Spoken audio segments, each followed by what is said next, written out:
محترم ورونو موږ چې په دې کوم لسو ورځو کې دا ورځې په ټول کار کې بهترینې ورځې دي او په دې کې کوم اعمال الله سبحانه وتعالی ته ډېر خوښ دي. الله سبحانه وتعالی په دې لسو ورځو باندې قسم خوري او فرمایي والفجر وليال عشر. عبد الله بن عباس رضی الله عنه فرمایي چې د دې نه دا لس ورځې د ذی الحجې مراد دي. رسول الله صلی الله علیه وسلم فرمایي چې نشته داسې ورځې چې په هغې کې الله سبحانه وتعالی ته نیک اعمال ډېر زیات محبوب وي او ډېر ګران وي د دې لس ورځو د ذی الحجې نه. صحابه کرامو پوښتنه وکړه ولا الجهاد فی سبیل الله، اې د الله نبي او جهاد فی سبیل الله یو سړی چې دی هغه جهاد کوي د هغې نه هم هغه کس بهتره او غوره دی چې په دې ورځو کې نیک اعمال کوي.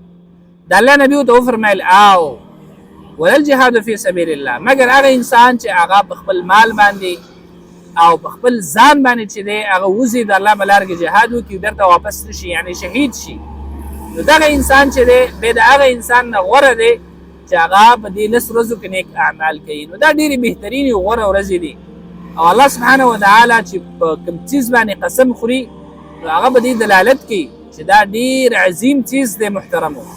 دارنګې بل حدیث کې راځي چې افضل او غوره ورځې په دنیا کې همدا لس ورځې د ذی الحجې دي.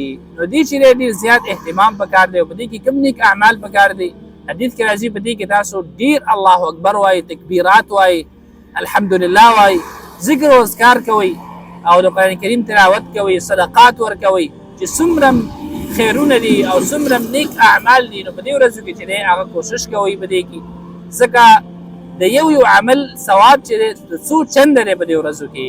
د صحابه کرامو به چې دی خاص کر په دې ورځو کې بازارونو ته وتل صرف د دې لپاره چې هلته تکبیرات ووایي او دا یو سنت عمل دی په دې ورځو کې چې دی ډېر زیات اهتمام پکار دی او نور چې څومره خیرونه یې هغې کې سبقت او مخکې والی پکار دی.